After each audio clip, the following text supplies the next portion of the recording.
Early societies. Class 11th history book themes in world history.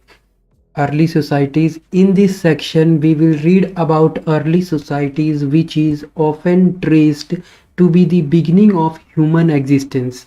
From the remote past, millions of years ago, your teacher will inform you how humans first emerged in Africa and how archaeologists have studied these early phases of history from remains of bone and stone tools. Archaeologists have made attempts to reconstruct the lives of early people, to find out about the settlers in which they live, the food they ate by gathering plants, produce, and hunting animals, and the way in which they express themselves.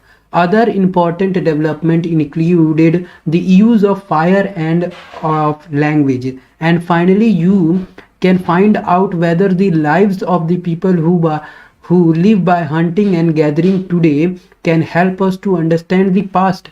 Theme 1, including in this section, deal with some of the earliest cities, those of Mesopotamia, present day Iraq.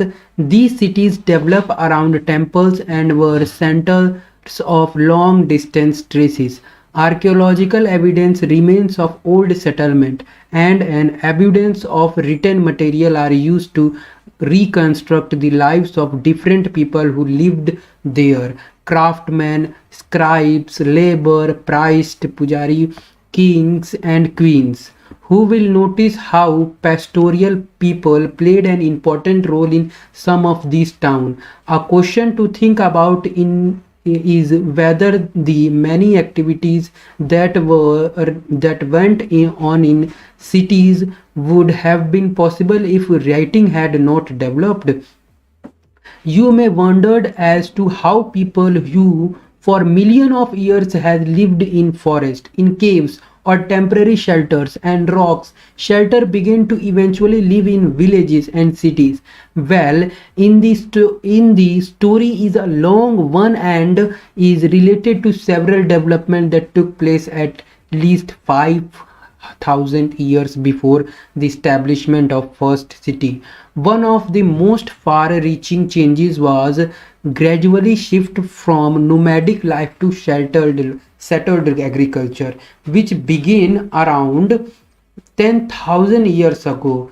As you will be informed by your teacher, prior to adoption of agriculture, people had gathered plant produced as source of food. Slowly they learned more about different kind of plants, where they grew and the season when they bore fruits and so on. From this, they learned to grow plant. In West Asia, wheat and barley, pea and various kinds of pulses were grown. In East and Southeast Asia, the crops that grew easily were millets and rice. Millets were also grown in Africa. Around the same time, people learned how to domesticate animals such as sheep, goat, cattle, pig and donkey. Plant fiber such as cotton and flax and animal fiber such as wool were now woven into cloths. Somewhat later, about 5,000 years ago, domesticated animals such as cattle and donkey were harnessed to plow the carts. This development led to another change as well. When people grew crop, they had to stay in the same place till the crop ripened. So settled life became more common, and with that, people built more permanent structures in which to live. This was also the time when some communities learned how to make earthen pots. These were used to store grain and other produce and to prepare and cook a variety of foods made from the new grains that were cultivated. In fact, a great deal of attention was given to processing food to make them tasty and digestible. The way stone tools were made also changes. While earlier method of making tools continued, some tools and equipment were now smoothened and polished by an elaborated process of grinding. New equipments included mortars and pestets and processing and grinding grains, as well as stone axes, hoes, which were used to clear land for cultivation, as well as for digging the earth to sow seeds. In some areas, people learned to tap the ores of metals such as copper and tin. Sometimes copper ore were collected and used for distinguish bluish green color. This prepared the way for more extensive use of metal for jewelry and for tools subsequently. There was also a growing familiarity with other kinds of produce from distant land and sea. These included wood, stones, including precious and semi-precious stone, metal and shell, and obsidian, hardened volcanic lava. Clearly, people were going from place to place carrying wood and ideas with them. With increasing trade, the growth of villages and towns and monuments of people in place of the small communities of early people, they now grew small states. While these changes took place slowly, over several thousand years, the pace quickened with the growth of the first city. Also, the changes had far reaching consequences. Some scholars have described as as a revolution, as the lives of the people were probably transformed beyond recognition. Look out for continuity and changes as you explore these two contrasting themes in early history. Remember too that we selected only some examples of early societies for detailed study. There were other kinds of early societies, including farming communities and pastoral peoples, and these were other peoples were hunters, gatherers, as well as city dwellers. Apart from the example selected, timeline 1 gives you some hint about those societies and peoples. Timeline 1. How to read a timeline? You will find a timeline like this, one in every section. Each of these will indicate some of the major processes and events in the world history. As you study the timelines, remember the process through which ordinary women and men have been shaped history are far more difficult to date than events such as war between kings. Some dates may indicate the beginning of a process or when it reaches maturation. Historians are constantly revising dates in the light of new evidence or new ways of assessing data, old data. While we have divided the timelines on geographical basis as a matter of the convenience, actually historical developments often transcend these divisions. Also, there is a chronological overlap in historical process. Only some landmark in human history have been shown here. We have highlighted the process dealt with in the themes that follow, which also have separate timelines. Wherever you will see a star mark, you will also find an illustration related to the date along with the column. Blank spaces do not mean that nothing was happening. Sometimes this indicates that we do not as yet know about what happening. You will be learning more about South Asian history in general and Indian history in particular next year. The dates selected for South Asia are only indicative of some of the developments in the subcontinents. This timeline focuses on the emergence of humans and the domestication of plant and animals. It highlights some major technological developments such as the use of fiber, metal, ploughing, agriculture, and the wheel. Other processes that are shown include the emergence of cities and the use of writing. You will also find mention of some of the earliest empire, a theme that will develop in timeline 2. Number 1, dates 6 MYA to 5 lakh BP. Australopithecus fossils in 5.6 MA an evidence of use of fire in 1.4 MY. Europe, we don't have yet have evidence.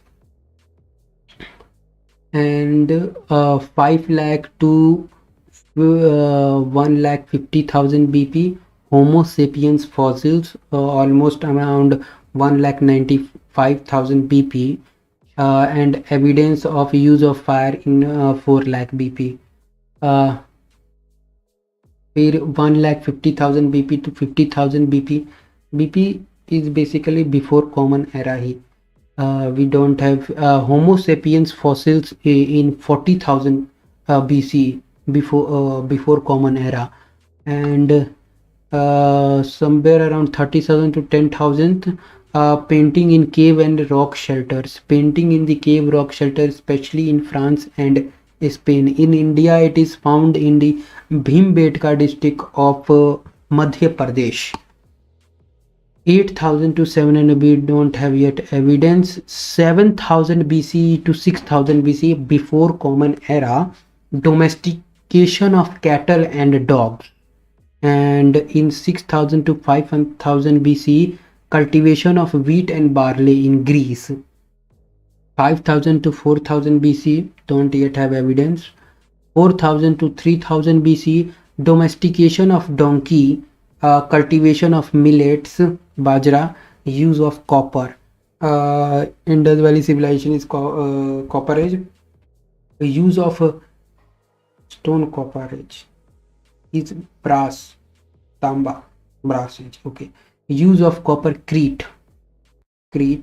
Okay. 3,000 to 2,000 BC, Plong agriculture, first kingdoms, cities, pyramids, calendar, sun calendar, Egyptian sun calendar, hieroglyphic script, writing on the papyrus, Egypt में writing मिली है.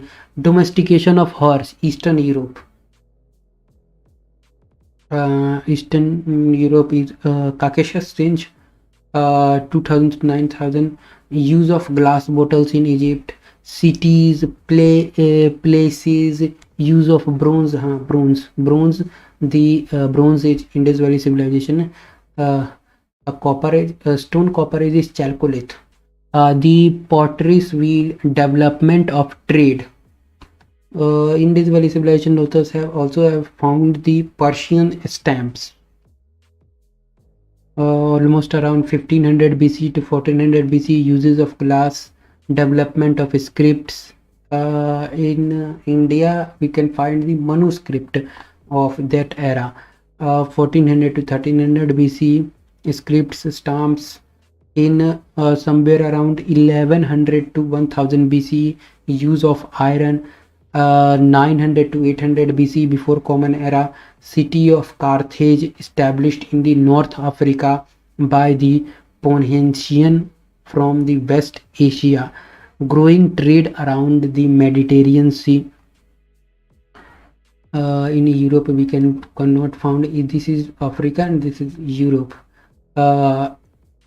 8,000 to 7,000, use of iron in Sudan. Sudan is on mixed border in Somalia, which is mixed border with the Somalia. Recent crisis in the Sudan, and capital of Sudan in recent times is Khartoum. First Olympic Games in Greece. First Olympic Games, we can know that in 1892, and by this archaeological evidence, we 1896 first Olympic Games, 1896 in Athens. But archaeologically, we found that Greece in 1776, before common era.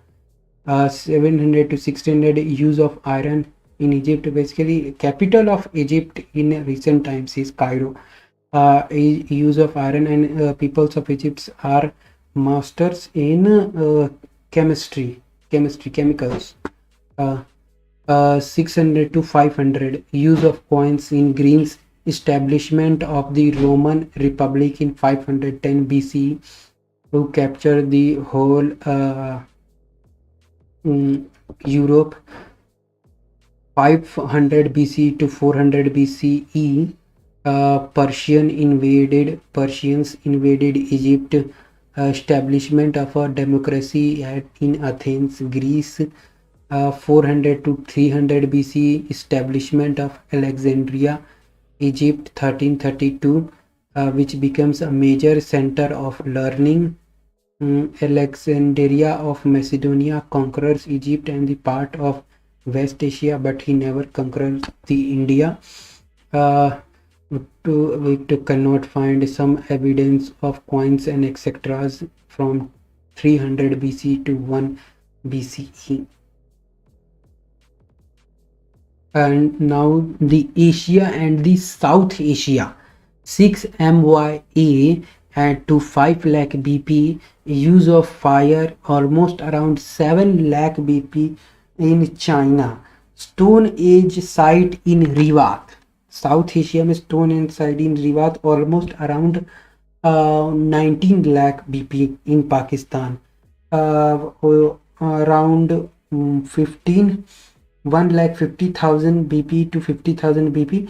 Homo sapiens fossils in 1 lakh BP, West Asia. 30,000 BP to 1,000 BP. Domestication of dog almost around 14,000 in West Asia. Cave painting in South Asia. Cave painting at Madhya Pradesh. Homo sapiens fossils in around 25,000 to 5,000 BP before Common Era in Sri Lanka. 8,000 to 7,000 BCE. Domestication of sheep and goats. Cultivation of wheat and barley. South Asia basically is the region of SAARC countries, that is Maldives, Sri Lanka, Bharat, Pakistan, Afghanistan, Nepal, Bhutan, Bangladesh. 7,000 to 6,000 before Common Era. Domestication of pig and cattle, West and East Asia, and early agricultural settlement in Balochistan, in Mehergarh, between the mountains of Kirthar and Suleiman, which is in Balochistan region of Pakistan. 6,000 to 5,000 before Common Era. Domestication of chicken, cultivation of millets, bajra and yam in East Asia. 5,000 to 4,000 before Common Era. Cultivation of cotton in South Asia, use of copper in West Asia. 4,000 to 3,000 BC, use of pottery wheels, charkha, wheel for watery wheels which is used for making pottery.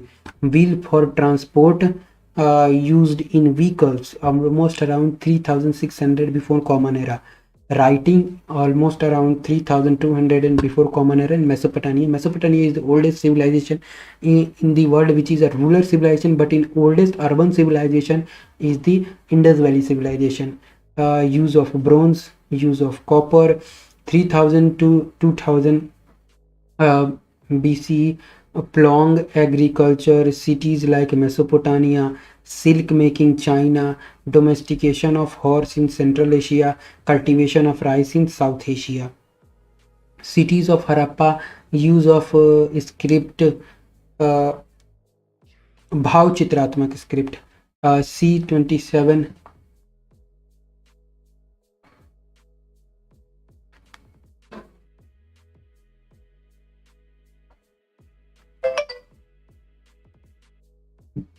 Cities of Harappa, use of script which is bhav chitratmak, somewhere around between 2,700 before Common Era. This is the terracotta stamp of Indus Valley civilization. Domestication of water buffalo, East Asia, somewhere around 2,000 to 900 BC. And around 600 to 1,500 before Common Era. Cities, writing, kingdom, Shang dynasty, use of bronze in China. 1500 BC to 1400 BCE, use of iron in West Asia. Composition of Rig Veda, 1400 BC to 1300 BC, not found. 1200 to 1100 BC, use of iron, megalith, Deccan and the South India. 1100 to 1000 BC, domestication of one hump camel, Arabia. 1000 to 900 to 800, somewhere around 600 before common era to 500, use of coins in Turkey, Persian Empire. 546 before common era, be the capital of Persepolis, Chinese philosopher Confucius. Cities and states in several areas, first coin, spread of Jainism and Buddhism, around 4000 to 3000 before common era, establishment of Maurya Empire in 321 BC by the Chandragupta Maurya, and then Bimbisar, and then Ashok, at 300 before common era to 200 before common era, establishment of empire in China in 221 BC, beginning of the construction of the Great Wall to stop the invasion of Mongolians. And basically the America and the Australia continents are submerged in the oceans, and so we cannot find the oldest civilizations in here. 6 MYA to 5000 BP, Chiles, and from around 50,000 before common era to 30,000 Homo sapiens fossils, earliest indicates of seafaring in 45,000 before common era, 30,000 to 10,000 before common era, Homo sapiens fuel fossils around 12,000 before common era, paintings 20,000 BP, 8,000 to 7,000 before common era, we cannot find. 7,000 to 6,000, cultivation of squash, and 5,000 to 4,000, cultivation of beans. Choose one date from each of the 6 columns and discuss the possible significance and the process events for men and women living in that region. Then you can do it.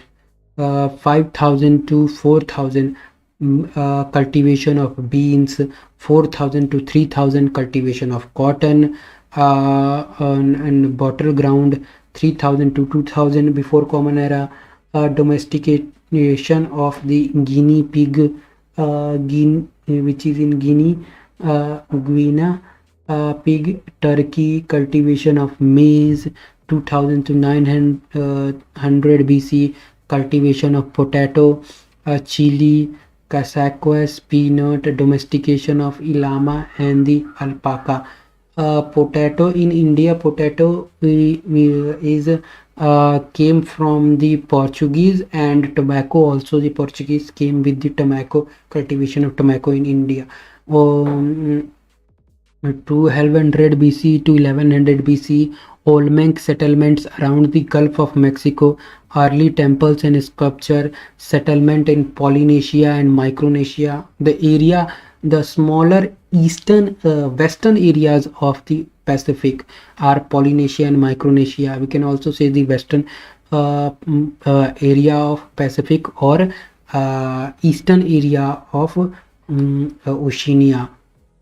1100 to 1000 to 900 before common era, development of the hieroglyphical script, and not find all other things. Theme 1, writing and city life. The name Mesopotamia is driven from the Greek word mesos, meaning middle, and the potamos, meaning river. मतलब mid river के middle में, क्योंकि वहाँ पे Euphrates and टिब्रिस नदी के बीच में था मेसोपोटामिया रीजन, तो उसी को मीसो मतलब मिडिल और पोटामिया मतलब तो रिवर्स के बीच में का रीजन मेसोपोटामिया कहा जाता है, क्योंकि वो यूफ्रेटस और टिब्रिस नदी के बीच में था.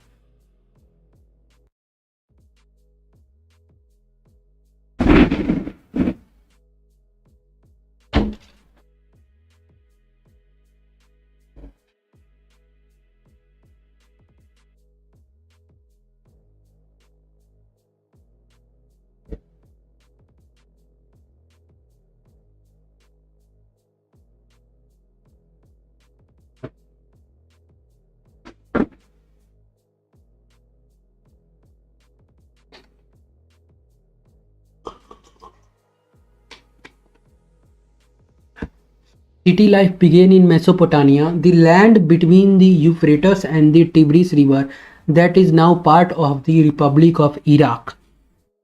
Presently, the capital of Iraq is Baghdad. Mesopotamia civilization is known for its prosperity, city life, its voluminous and rich literature, and its mathematics and astronomy. Mesopotamia's writing system and literature spread to the eastern Mediterranean, northern Syria, and Turkey after 2000 before Common Era, so that the kingdoms of the entire region were writing to one another. And to that Flora of Egypt in the language and the script of Mesopotamia. Here we shall explore the connection between city life and the writing, and then look at some outcomes of the sustained tradition of writing. In the beginning of the recorded history, the land, mainly the urbanized South, see discussed below, were called Sumer and Akkad. Sumer and Akkad. After 2000 before Common Era, when Babylon became an important city, the term Babylon was used for the southern region from about 1100 before Common Era, when the Assyria established their kingdom in the north and the region became known as the Assyria. The first known language of the land was Sumerian. It gradually replaced by the Akkadian around 2400 before Common Era. When Akkadian speakers arrived, this language flourished till about Alexander's time, around 336 before Common Era to 323 before Common Era, with some regional challenges occurring from 1400 before Common Era. Aramaic also trickled in this language, similar to Hebrew, became widely spoken after 1000 before Common Era. It is still spoken in the parts of Iraq. Archaeology in Mesopotamia began in the 1840 at one or two sites, including Uruk and Mari, which we discuss below. Excavation continued for decades. No Indian site has ever seen such long-term project. Not only can we study hundreds of Mesopotamian buildings, statues, ornaments, grave, tools, seals, and swords, there are thousands of writing documents. Mesopotamia was important to Europeans because of reference to it in the Old Testaments. The part of the Bible, for instance, the book of the Genesis of the Old Testament, referred to the Shemer, meaning Sumer, as a land of brick-built cities. Traveler and the scholars of Europe look on Mesopotamia as a kind of essential land which is made by the aliens. And when archaeological work began in the areas, there were an attempt to prove the literal truth of Old Testament. From the middle 19th century, there was no stop the enthusiasm for exploring the ancient past of Mesopotamia. In the 1873, a British newspaper funded the expedition of the British Museum to search for the tablet narrative and the story of the flood mentioned in the Bible. By the 1960s, it was understood that the stories of the Old Testaments were not literally true, but may have been a ways of expressing memories about important changes in the history. Gradually, archaeological techniques became the more sophisticated and refined. What is more, attention was directed to different questions, including the reconstruction, the lives of the ordinary people, establishing the literal truth of the biblical narratives receded into the background. Much of what we discuss subsequently in the chapter is based on these lateral studies. According to Bible, the flood was meant to destroy all life on the earth. However, God chose a man, Noah, to ensure that the life would continue after the flood. Noah built a huge boat and ark. He took a pair each of known species of animal and birds on the boat the ark, which survived the flood. There was a striking similarly story in the Mesopotamian tradition where the principal character was called Zeuthura और उठान piece टीमी। अलग ही story चल रहा है इन लोगों का कि सब लोग मर गए, एक फ्लड आया, भगवान ने एक फ्लड दिया, मर गए सब लोग। फिर एक क्या नाम था इसका, एक नोहा को चूज किया गया जिसने बर्ड और प्लांट्स की सारी स्पीशीज को एक बोट पे रखा और चल दिए नाव पे। जब फ्लड आया तो यहाँ पे जहाँ पे चलेंगे वहाँ पे फ्लड नहीं आएगा, चल दिए लेकर के बोट को जहाँ पे फ्लड नहीं आया, और प्लांट और मैन एनिमल्स स्पीशीज सारे कंटिन्यू रहे अर्थ पे। ये चल रहा है। ये तो एक्टिविटीज नहीं पढ़ेंगे। Mesopotamia and it's geography. Iraq is a land of diverse environment. In the northeast lie green unduplicated plains gradually rising to the tree-covered mountain ranges with clear streams and wildflowers. With enough rainfall to grow crops here, agriculture began between 7000 to 6000 before Common Era.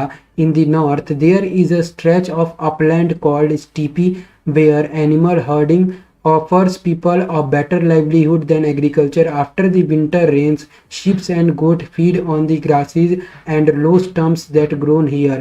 To the east, tributaries of the Tigris provide route of communication into the mountains of Iran. The south is a desert and it is where the first city and writing emerged. This desert could support the city because the rivers Euphrates and Tigris, which rises in the northern mountains, carry loads of sleet, fine mud. When they flooded or when their water is let out on these fields, fertile sleet is deposited. This is Baghdad, capital of Iraq. This is Babylon and Euphrates and Tigris Nidi. This is Tigris river and it is Euphrates river. After the Euphrates has entered the desert, its water flows out into the small channel. This channel flooded their banks and in the past section functioned as irrigation canal. Water could be let into the fields of wheat, barley, pea, or lentils while necessary. Of all ancient systems, that of the Roman Empire, theme 3 included. It was the agriculture of the southern Mesopotamia that was the more productive, even though the region did not have sufficient rainfall to grow crops. Not only agriculture, Mesopotamian sheep and goats were grazed on the steppe, the northeastern plains and the mountain slopes that is on the tract too high for the rivers to flood the fertilize produced meat, milk and wool in the abundance. Further, fish was available in the river and date palms gave fruit in the summer. Let us not, however, make the mistake of thinking that cities grew simply because of rural prosperity. We shall discuss other factors by and by, but first let us clear about city life. The earliest cities in the Mesopotamia date back to the Bronze Age between the sea, the upper, the bar on the sea is the sign of between. Between 3000 before Common Era, bronze is an alloy of copper and tin. Using bronze means procuring these metals often from the great distance. Metal tools were necessary for acquiring carpentry, drilling beds, carving stone seals, cutting shells from the inland furniture, etc. Mesopotamians' weapons were also of bronze. For example, the tips of the spreads that you can see in the illustration on this. The significance of urbanism. Cities and towns are not just placed with the large population. It is when an economy develops in the spheres other than the food production that it becomes an advantage for peoples to cluster in towns. Urban economies comprises besides food production, trade, manufacturing and the services. City peoples thus ceases to be self-sufficient and depend on the product or services of other cities or village peoples. There is a continuous interaction among them. For instance, the cavalry of stone seals required bronze tool that he himself cannot make and colored stone for the seals that he does not know. where to get this specialization in the fine carving, not trading. The bronze tool maker does not himself go to get the metals, copper and tin. Beside, he needs regular supply of charcoal for fuel. The division of labor is a mark of urban life. Further, there must be a social organization in place. Fuel, metal, various stones, woods, etc. come from the many different places for the city manufacturers. Thus, organized trade and the store in needed. There are deliveries of grains and other food items from the village to the city. The food supplies need to be stored and distributed. Beside, many different activities have to be coordinated. There must be not only stones but also bronze tools and pots available for seal cutters. Obviously, in such a system, some peoples give command that others obey, and urban economy often required the keep of the writing record. The Varkha head.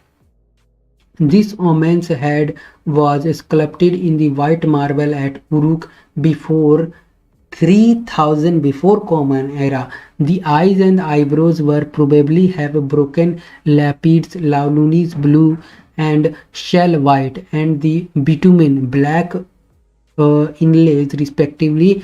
There is a groove along the top of the head, perhaps for an ornament. This is a world famous piece of sculpture, admired for the delicate modeling of the woman's mouth, cheek and chin, and it was the modeled in a hard stone that would have been imported from a distance.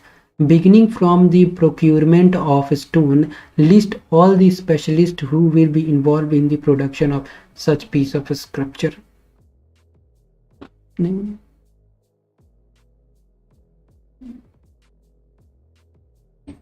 Movement of goods into cities.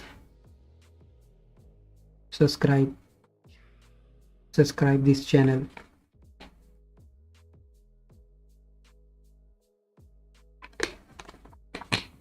Movement of goods into the cities.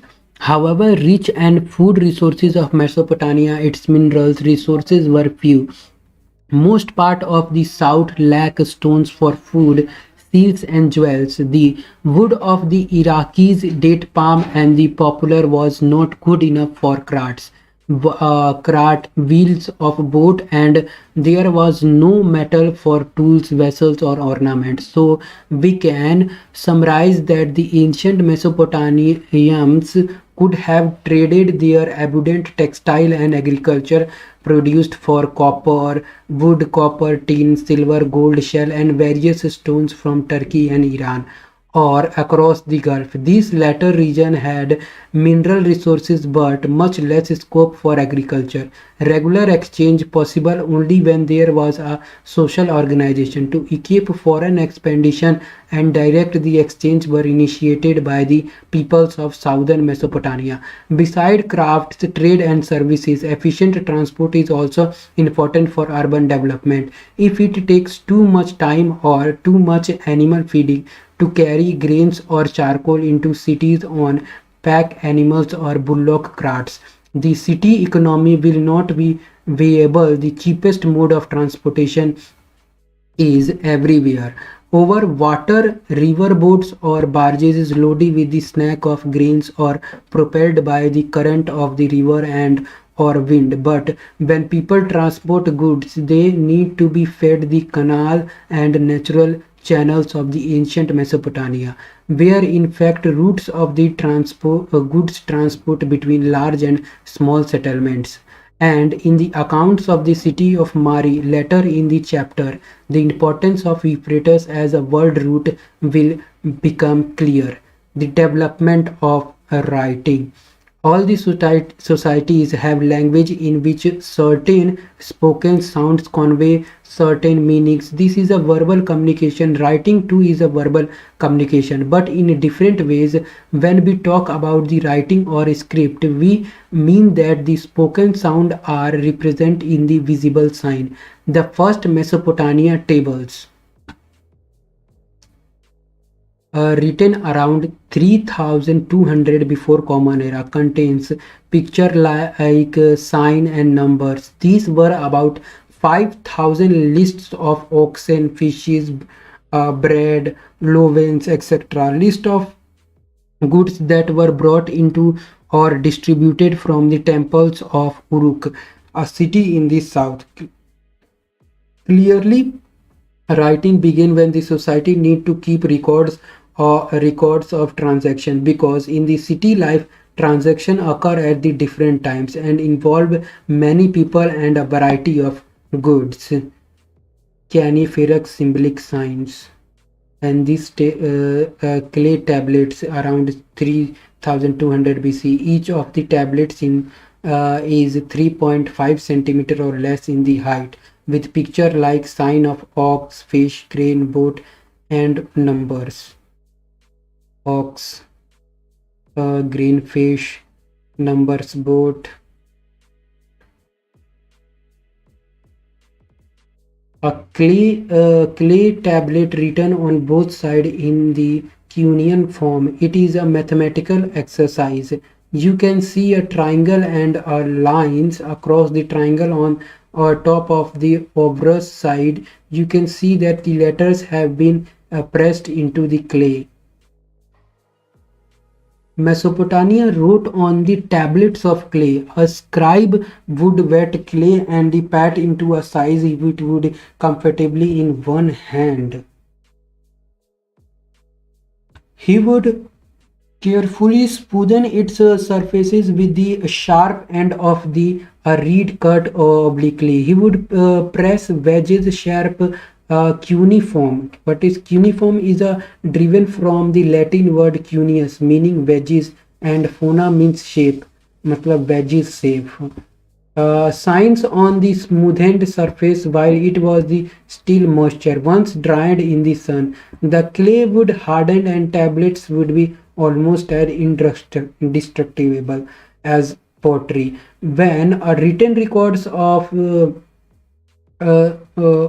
say the delivery of pieces of metal has ceased to the relevant, the tablets was thrown away. Once the surface dried, signs could not be pressed on the tablet, so each transaction, however minor, required a separate written tablet. This is why tablets occur by the hundreds of Mesopotamian sites, and it was because of this wealth of sources that we know so much more about Mesopotamia than we do about contemporary India.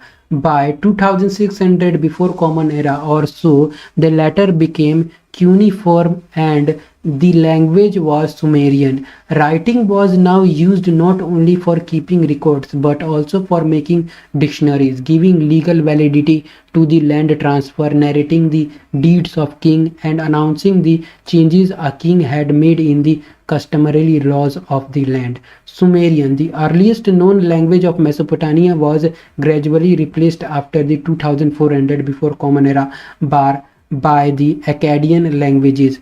Cuneiform writing is the Akkadian language, continuing in the use until the 1st century.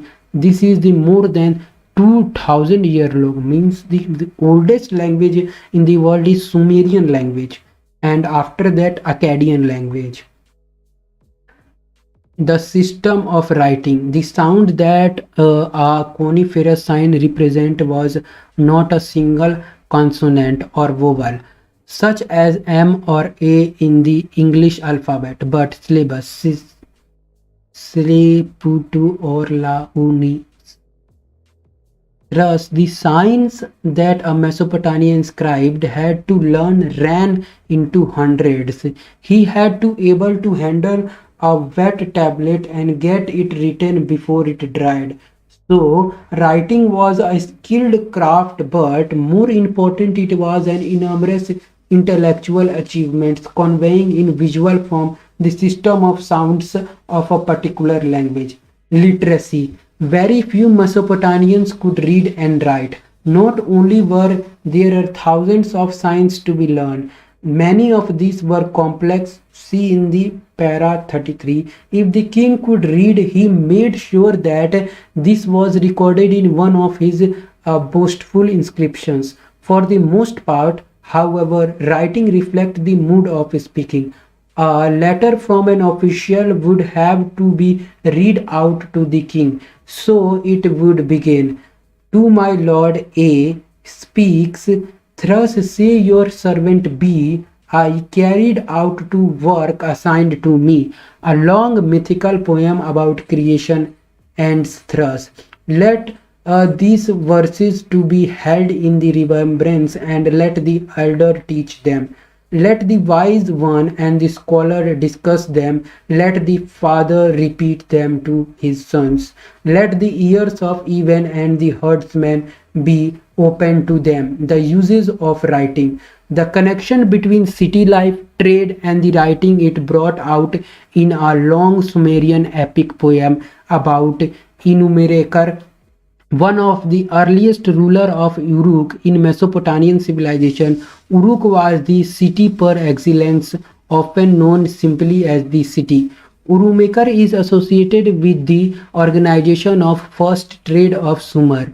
In the early days, the epic says, trade was not only Urumaker written lapis and lulis and precious metal for the beautification of the city temples, and sent his messenger out to them from the chief of a very distant land called Arata.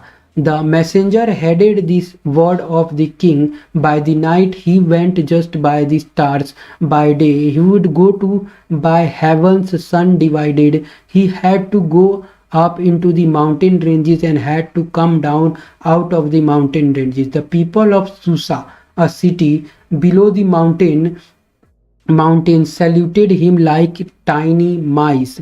5 mountain ranges, 6 mountain ranges, 7 mountain ranges he crossed. The messenger could not get the chief of Arata to part with the lapis lazuli or silver, and he had to make the long journey back and forth again and again, carrying threats and promises from the king of Uruk. Ultimately, the messenger grew weary of mouth, and he got all the messengers mixed up. Then Imirek formed a clay tablet in his hand, and he wrote the words down.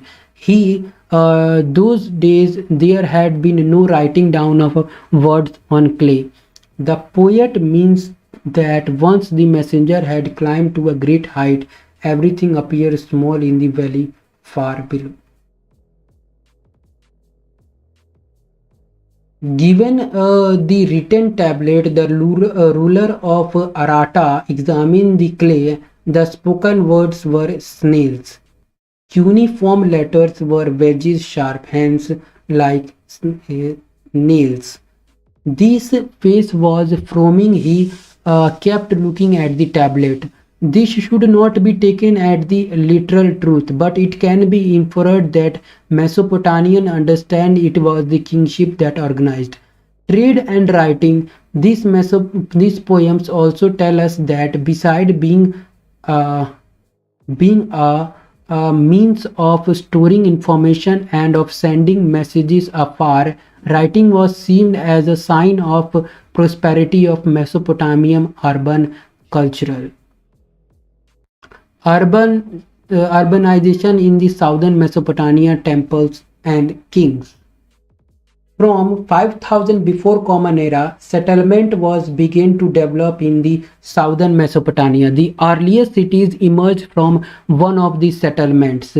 These were the various kind. Those that gradually developed around temples, those that developed as center of trade and imperial cities. It is a city of first two kinds that will be discussed here. Early settlers, their origin were unknown, began to build and rebuild temples at selected spots in their villages. The earliest known temples was a small shrine made up of unbaked bridge. Temples were residences of various gods, of the moon god of Ur or the Inanna, the goddess of love, and were constructed in the brick. Temple became larger over time with the several rooms around open courtyards. Some of the early ones were possibly not like the ordinary houses, for the temples was the house of a god, but the temples always had their outer walls going in and out at the irregular interval, which no ordinary building ever had. The god was the focus of worship. To him or her, people brought grains, curd, and fish. The floor of some early temples had thick layers of fish bone. The god was also the theoretical owner of the agricultural field, the fisheries, and the herds of the local communities. In time, the processing of the produce, for example, oil processing, grain grinding, spinning, and the weaving of woolen cloth, was also done in the temples.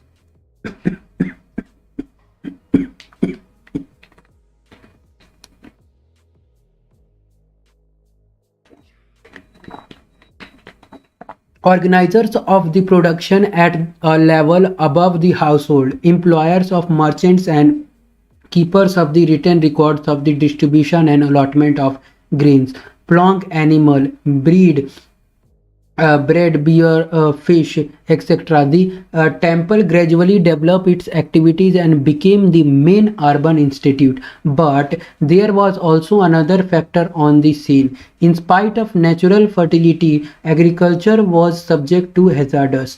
The natural outlet channels of the Euphrates would have too much water one year and flood the crops, and sometimes they would change course altogether. As the archaeological records shown, villages were periodically relocated in the Mesopotamian history. There were man-made problems as well. Those who lived on this is the figure of the earliest known temple of the South Mesopotamia, which is around 5000 before Common Era. Entrance, altar, oven. Those who lived on the upstream stretch of a channel could diverted so much water into their fields that village downstream would left without water. This is a temple of later period from around 3000 before Common Era with an open courtyard and in and out facades as excavated. Or they could neglect to clean out the slates from their stretch of the channel, blocking the flow of water further down. So the early Mesopotamian countryside saw repeated conflict over land and water. When there was continuous warfare in a region, those chiefs who had been successful in the war could oblige their followers by distributing the loot and could take prisoners from the defeated groups to employ as their guard or servant, so they could increase their influence on the plot.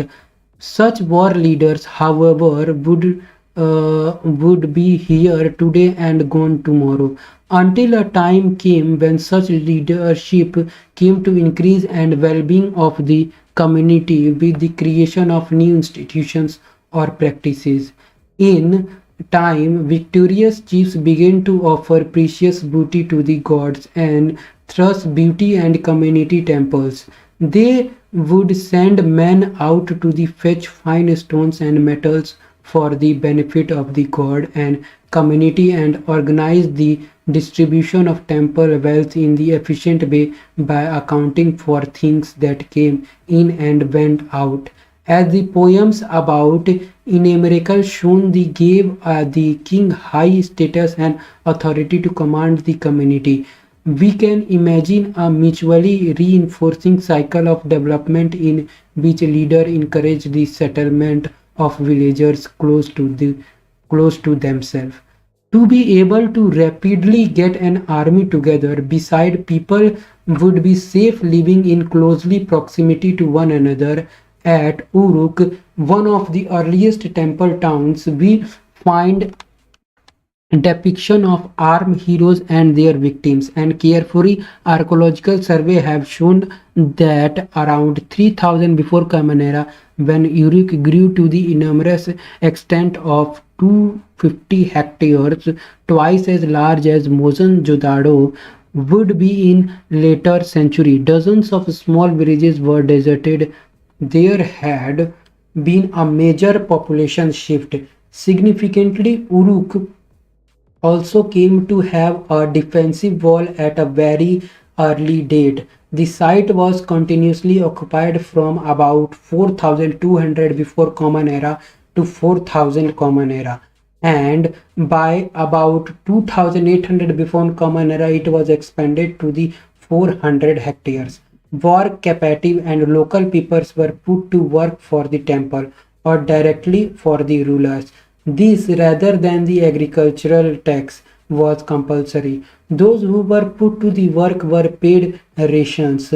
Hundreds of ration lists have been found which gave against people's name the quantity of grain, cloth, or cotton allotted to them. It has been estimated that one of the temples took 1500 men working 10 hours a day, 5 years to build, with the ruler commanding people to fetch stones or metal rolls, to come and make brick or lay the brick for temple, or else to go to a distant country to fetch suitable material.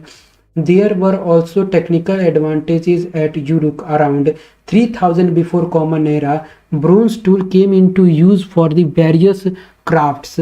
Architects learned to construct brick columns, there being no suitable wood to bear the weight of the roof of large halls. This is the picture of basalt stele, shown a bearded man twice. Note his headband and hair, waistband and the long skirt. In the lower scene, he attacked a lion with a huge bow and arrow. In the scene above, the hero finally kills the rampant lion with a spear. Hundreds of people were put to work at the making and the baking of clay clothes that could be pushed into temple walls, painted in the different colors, creating a colorful mosaic. In sculpture, there were the superb achievement, not in easily available clay but in important stone. Then there was a technological landmark that we can say is appropriate to an urban economy, the pottery wheel. In the long run, the wheel enables a pottery workshop to mass produce dozens of similar pots at a time. Steels are the stone slabs with the inscription or carving. Impression of a cylinder seal around 3200 before Common Era. The beard and the arm standing figure is similar in the dress and hairstyle to the hero in the stele show above. Note three prisoners of war, their arm bound, and a fourth man being the war leaders,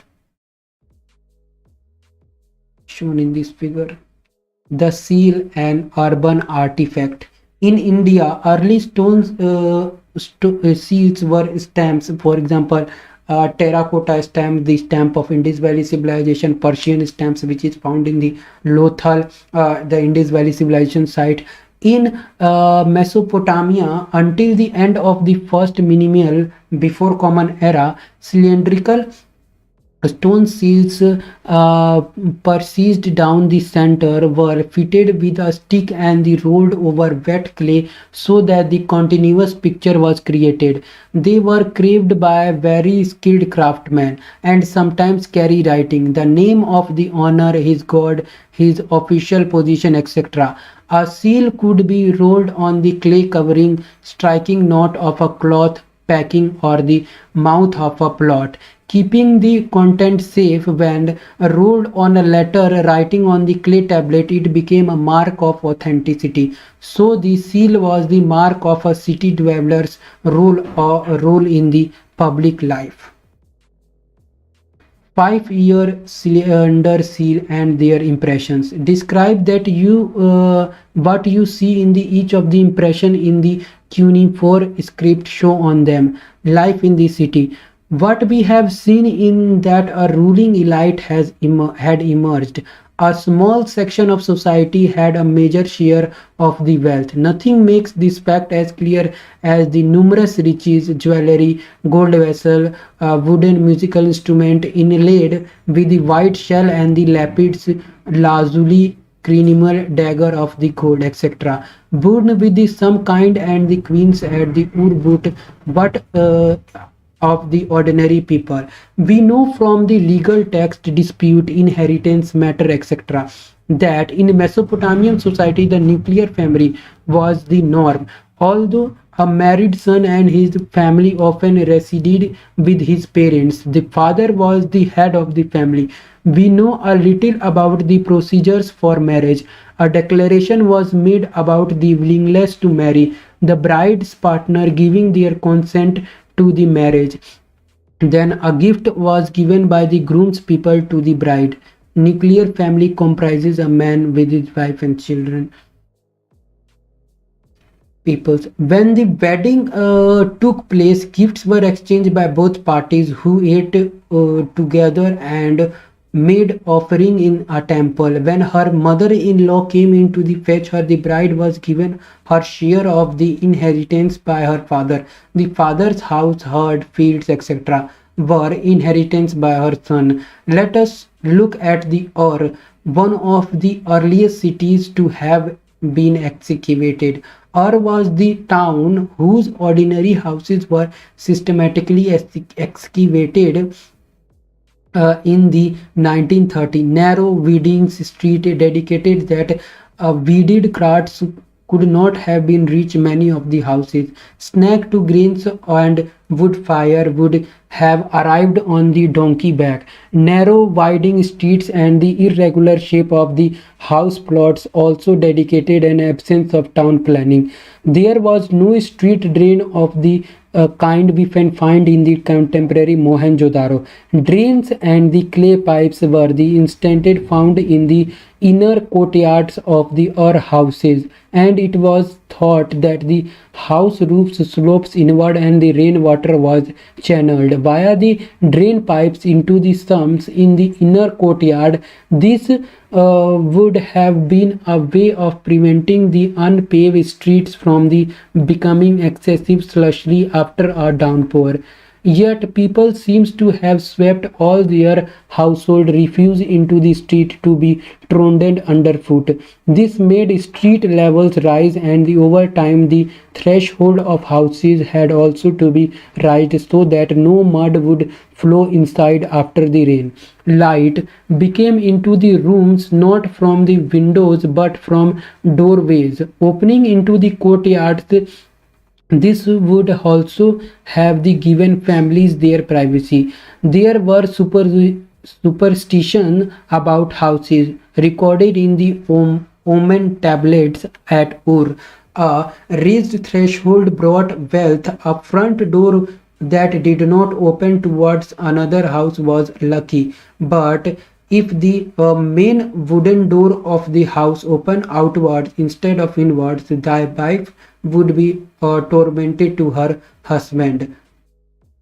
There was a town cemetery at Ur in which the grave of the royalty and the commoners have been found, but a few individuals were found burned under the floors of the ordinary houses. This is the picture of the town. Can you locate beside the winding walls 2 or 3 binding allies? Like the picture of the town. A trading town in a pastoral zone.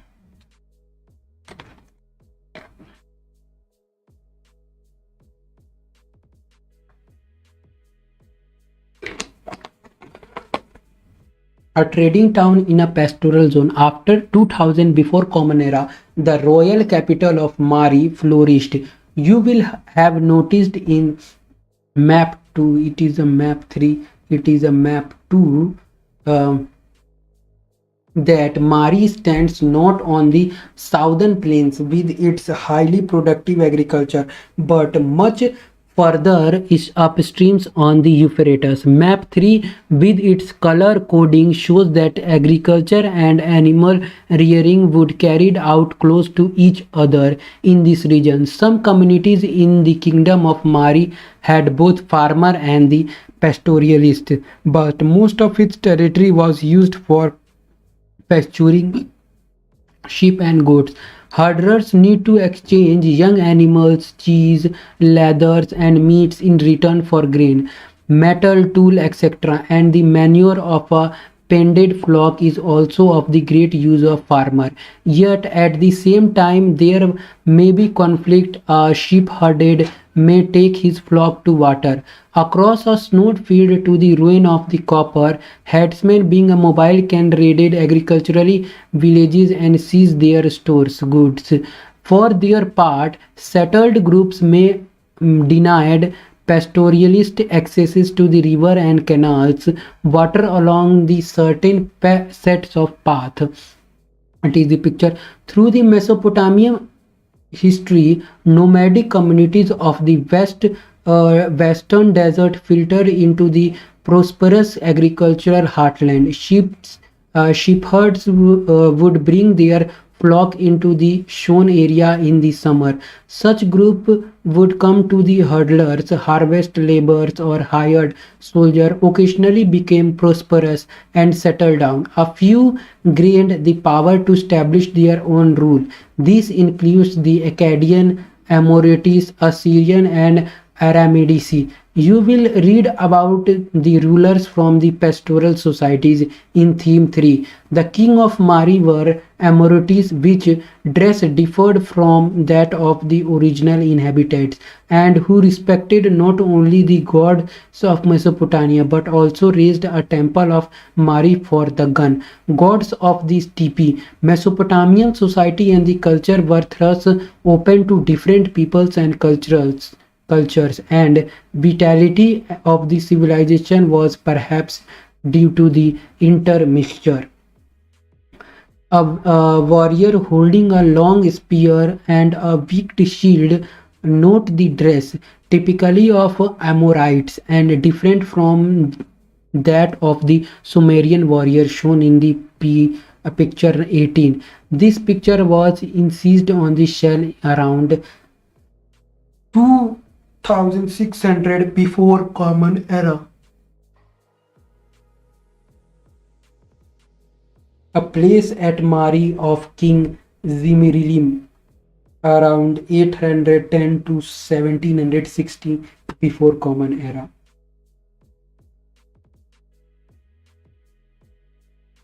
Inscribe offices and benches and clay beans for storing tablets.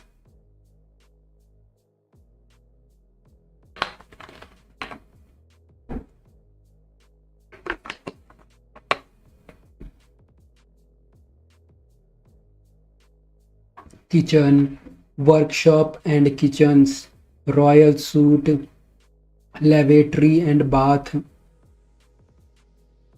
The place at Mari of King Zimrilim at 1810 to 1760 before Common Era. The great place of Mari was the residence of royal family, the hub of administration and a place of production, especially of precious metal ornament. It was also famous in its time that a minor king came from the north Syria just to see it, carrying with him a letter of instruction from royal friends of the king of Mari, Zimrilim. A daily list revealed that the huge quantity of food were present each day for the king's table: flour, bread, meat, fish, fruit, beer, and wine. He probably ate in the company of many others. In or around courtyards 106 paved white, you will notice from the plans that the place had only one entrance on the north. The large open courtyards such as 131 were the beautifully paved. The king would have received foreign dignities and his own peoples in 132. A room with wall painting that would have awed the visitors. The place was a sprawling architecture with 260 rooms and covered an area of 2.4 hectares. Whoa, 260 rooms.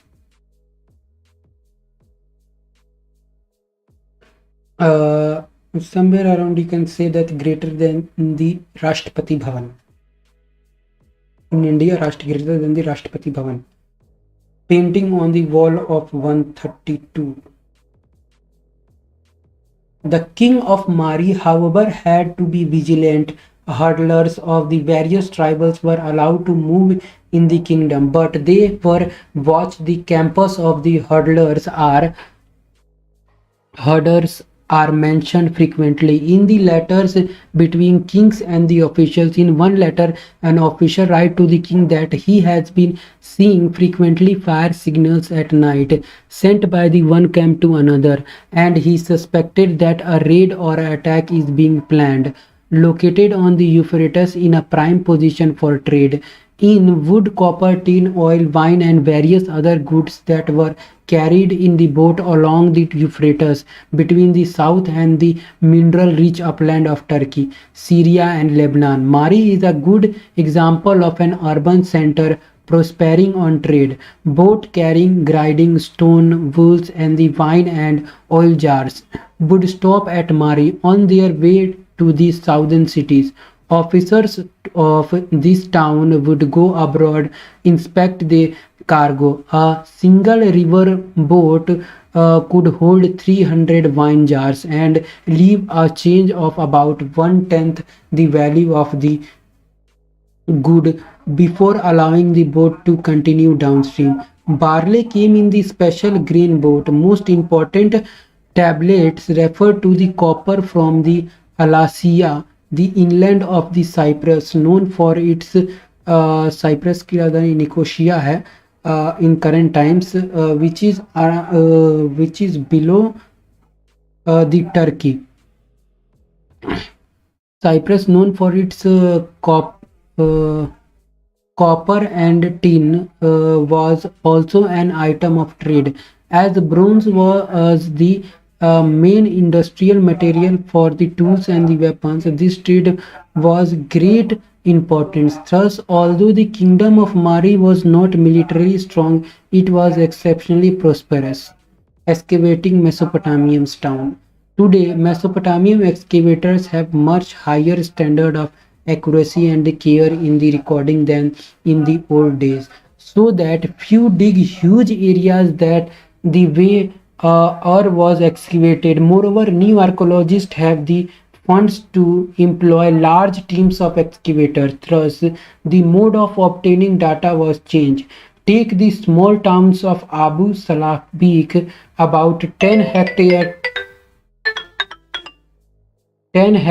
in the area. In 2500 BCE, with a population less than 10,000, the outline of the walls were at the first traces by scraping surfaces. This involves scraping off the top few millimeters of the mound with the sharp and wide end of shovel or other tools. While the soil underneath was still slightly moist, the archaeologist would make out different colors, texture, and outlines of brick, wall or pits or other features. A few houses that were discovered were excavated. The archaeologist also seized through tons of the earth and recovered plants and animal remain, and in the process of identified many species of plant and animals were found. Large quantities of churned fish bones that had been swept out onto the street. Plant seeds and fiber remained after the dung cakes had been burnt as fuel, and thus kitchens were identified. Living room were fewer traces because they found the teeth of the very young pigs on the street. Archaeologists concluded that the pig must have roamed freely here as in any other Mesopotamian towns. In fact, one house brewer containing some pig bones. The dead person must have been given some pork for the nourishment in the afterlife. The archaeologist also made microscopic study of the room floors to decide which room in a house were roofed with the poplar log, palm leaves, straws, etc., and which were open to the sky. Cities in the Mesopotamian culture. Mesopotamians valued city life in which peoples of the many communities and the culture live side by side. After cities were destroyed in war, they recalled them in poetry. The most poignant reminder to us of the pride of Mesopotamians took in their cities comes at the end of the Gilgamesh epic, which was written on the 11 tablet. Gilgamesh is said to have ruled the city of the Uruk some time after the Immerker, a great hero who subdued people far and wide. He got a shock when his heroic friend died. He then set out to find the secret of immortality, crossing the waters that surrounded the world. After a heroic attempt, Gilgamesh failed and returned to Uruk. There, he consoled himself by walking along the city walls back and forth. He admired the foundation made by the fire brick that he had put into palace place not palace, it is place. It is on the city walls of Uruk that the long tale of heroism and endeavor fizzles out. Gilgamesh did not say that even though he will die, his son will outlive him as a tribal hero would have done. He takes consolidation in the city and city that his people had built. The legacy of writing. While moving narrative can be transmitted orally, science required written text that generation of scholars can read and build upon. Perhaps the great legacy of Mesopotamia to the world, it is scholarly tradition of time reckoning the mathematics. Dating around 800 before Common Era are tablets with multiplication and division tables, square and square root tables, and tables of compound interest. The square root of 2 was given as 1 plus 24 by 60 plus 51 by 60 squares plus 10 by 60 cube. If would work this out, you will find the answer is 1.41421296, only slightly different from the correct answer, which is around 1.41421356. Students has to solve problems such as following: a field of area such that and such is covered 1 finger deeper in water. Find out the volume of water. The division of year into 12 months according to the revolution of moon around the earth. The division of month into 4 weeks and day into the 24 hours, and the hours into the 60 minutes. All that we take for granted in our daily life has come to us from the Mesopotamians. These time divisions were adopted by the successors of Alexander, and from these transmitted to the Roman world, then to the world of Islam, and then to medieval Europe. See in theme 5 for how this happened. Whenever solar and the lunar eclipses were observed, their occurrence was noticed according to year, month, and day. So, too, there were recorded about the observed positions of star and constellations in night sky. None of these monuments Mesopotamians would have been possible without writing and the urban institution of school, where students read and copy early written tablet, and where some boys were trained to become not record keepers for administration but intellectuals who could build on the work of their predecessors. He would be mistaken if he think that the preoccupation with the urban world of Mesopotamia is a modern phenomena. Let us took finally at the 2 early attempts to locate the preserve the text and traditions of the past. An early library.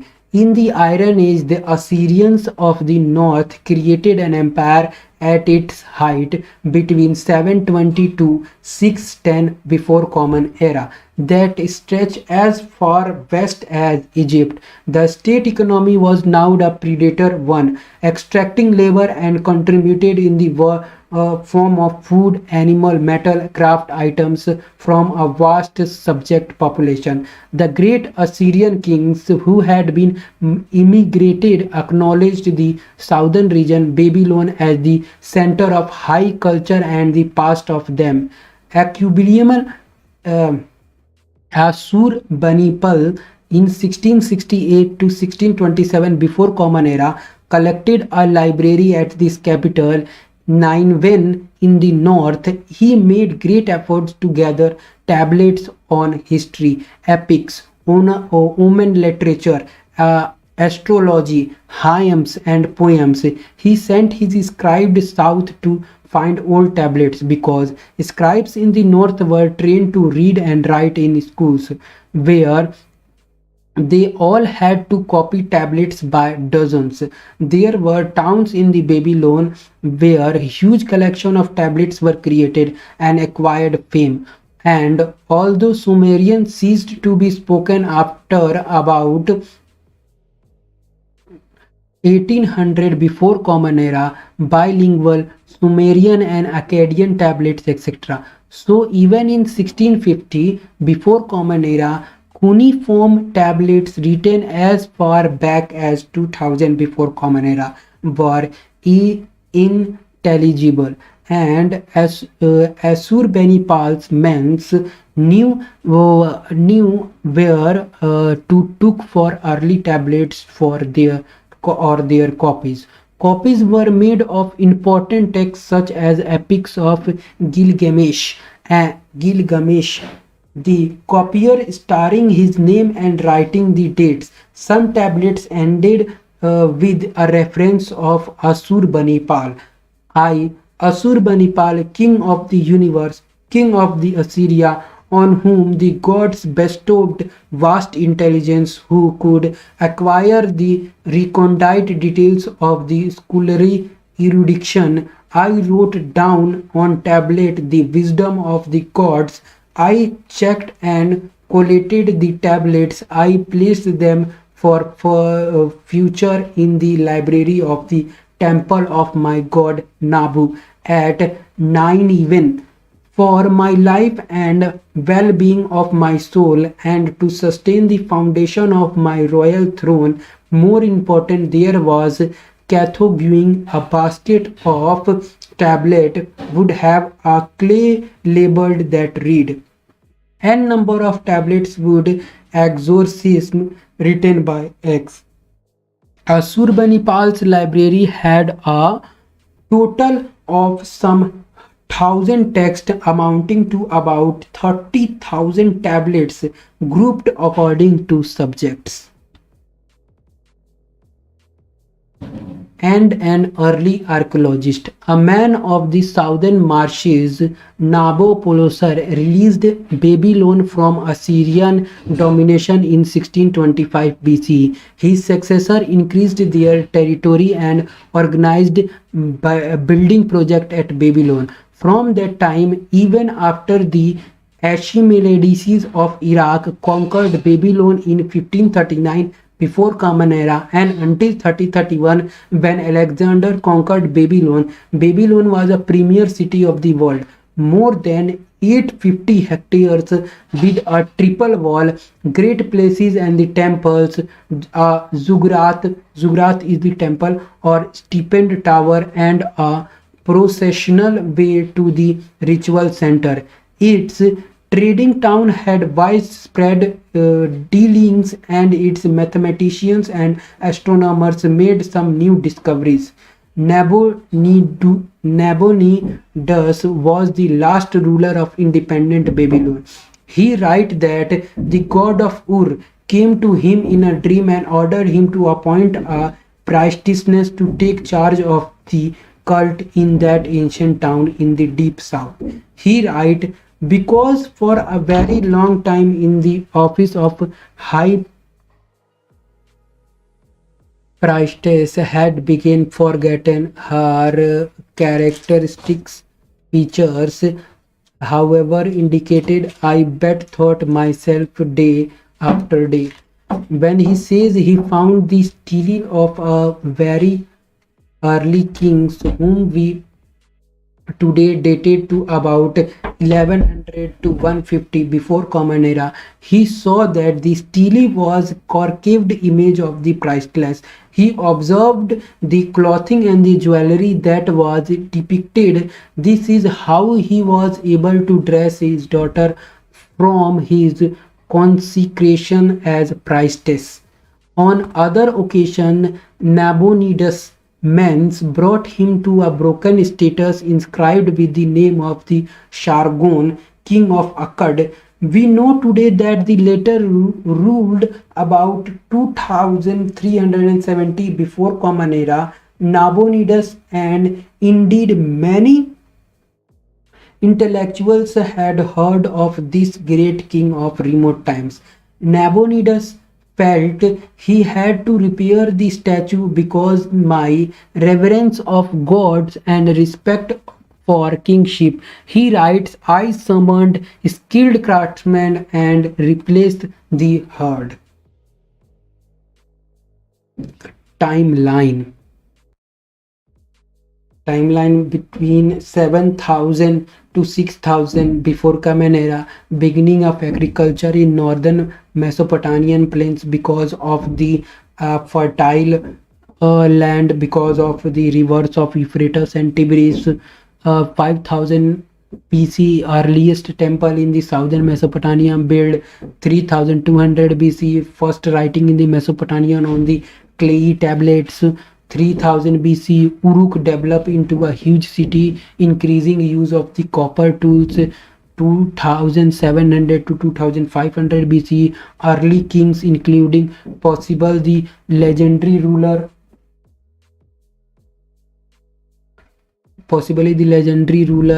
Gilgamesh. 2600 BC, development of the cuneiform script. 2400 BC, replacement of the Sumerian by Akkadian. Sargon, king of Akkad. 2000 BC, spread of cuneiform writing to Syria, Turkey and Egypt. Mari and the Babylon emerged as the important urban centers. 1800 BC, mathematical text composed Sumerian no longer spoken. 1100 BC, establishment of Assyrian kingdom. 1000 BC, use of copper. 720 to 610 BC, Assyrian empire. 668 to 627 BC, rule of Ashurbanipal. 331 BC, Alexander conquered Babylon. First century of Common Era, Akkadian and cuneiform remained in the use. 1850s, disappearance of the coniferous script. In 1850s, the excavation is started. And the questions of this, questions. Why do we say that it was not naturally fertile and highlands of the fruit production that were the cause of the early urbanization? Because it was often said that the natural fertility and high level of food production were the cause of the early urbanization. It is because of the following reasons. Natural fertility encourages settled life and agriculture production. It paved the way for the animal husbandry. Fertility of the soil was also helpful in the beginning of the new occupations. Flourishing trade and commerce is also another major factor for urbanization. The development of art of writing and administration played a very critical role in the development of urbanization. Which of the following were necessary condition and which the cause of the early urbanization, and which would you say were the outcome of the growth of the cities? High productive agriculture, water transport, lack of metal and stone, the division of labors, the use of seals, the military power of king that made labor compulsory.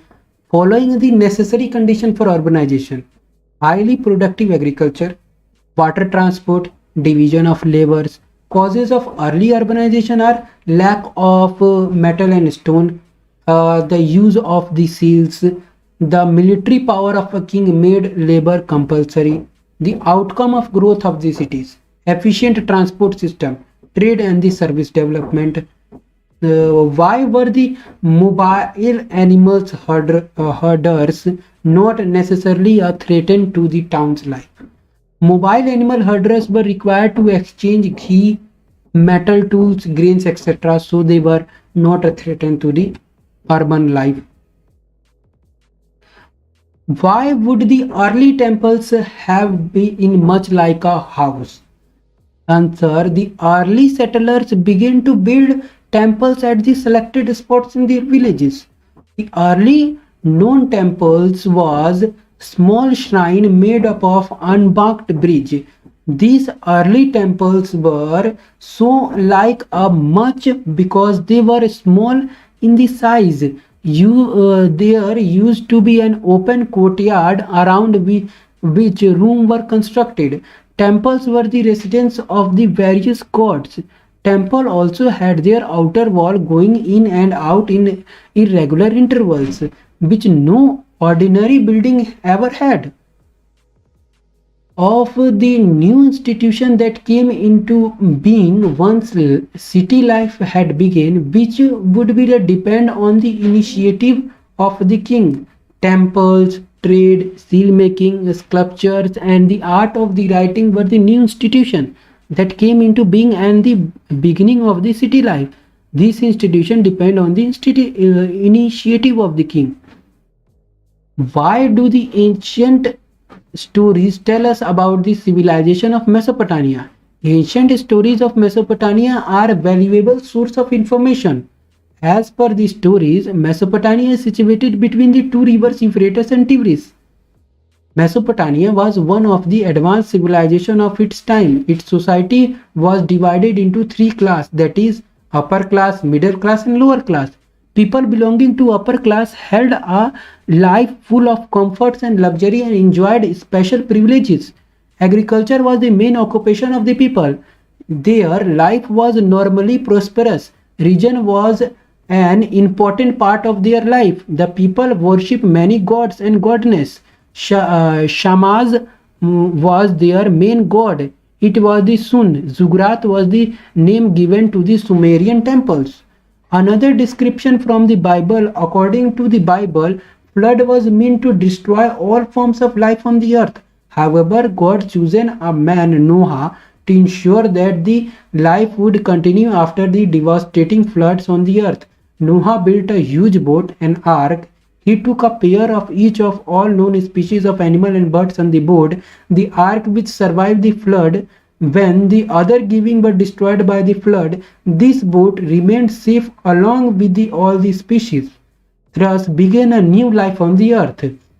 There was a similar striking story in the Mesopotamian tradition, which were the principal character was the called Ziru Sundra or Utna Pishatham.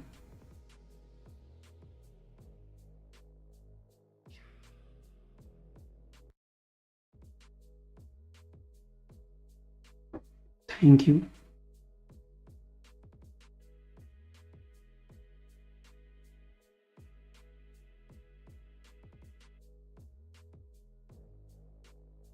Thank you.